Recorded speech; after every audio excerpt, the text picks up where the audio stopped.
Hello, and today I want to talk to you about the steps you require in order to deploy ViBE.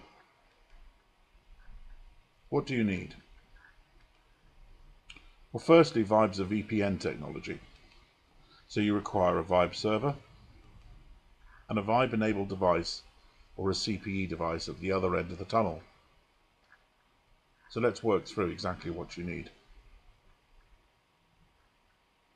In this diagram showing ViBE being deployed across two sites, you will see there's a ViBE server situated next to your soft switch. The ViBE CPEs are either situated next to your GSM gateway or next to another soft switch or another site.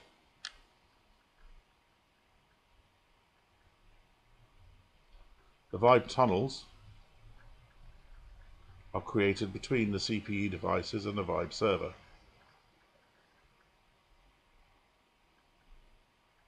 And the last part of the equation that you will require is licensing for the ViBE server in order to make it operate correctly. So let's look at the ViBE servers that are available.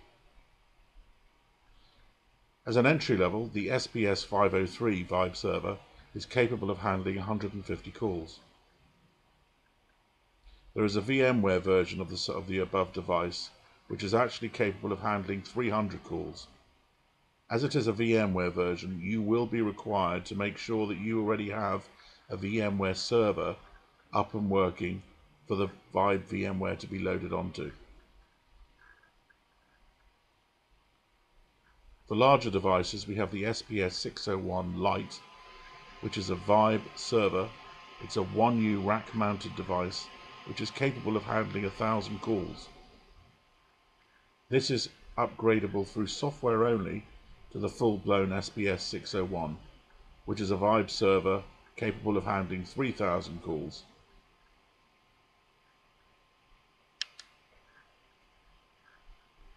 For the CPE devices, there are a variety of ViBE-enabled CPE devices.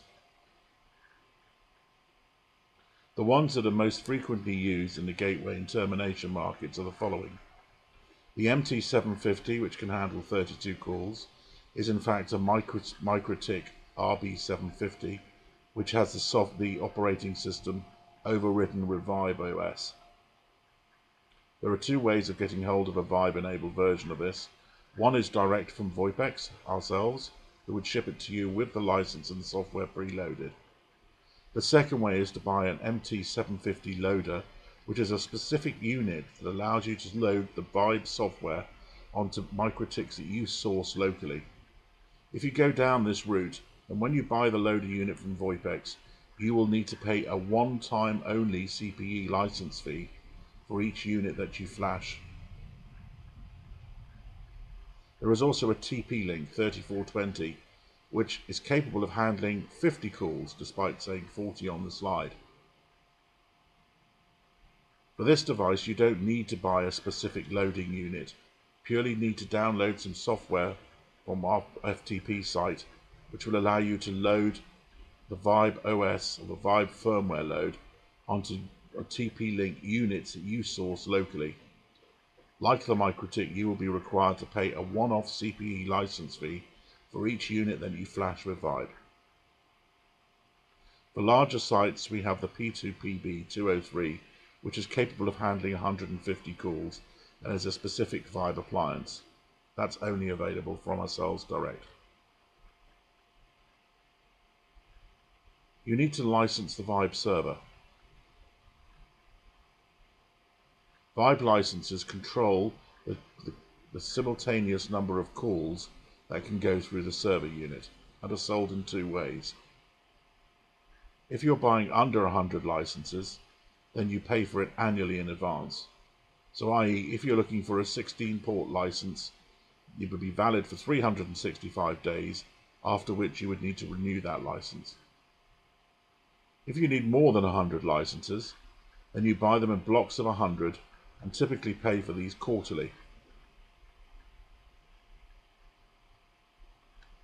Support is an important part of the equation. For all installations, you'll be required to pay remote support to assist you in the configuration and the setup of the units. Ongoing reasonable support is included on a best endeavours basis in the license fee.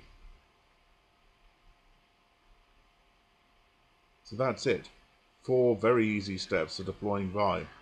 Select the server you require, select the licensing you need, select the CPE device that best suits your requirements, choose the remote support option, pay for the above, and off you go. For more information, please contact us on any of the following.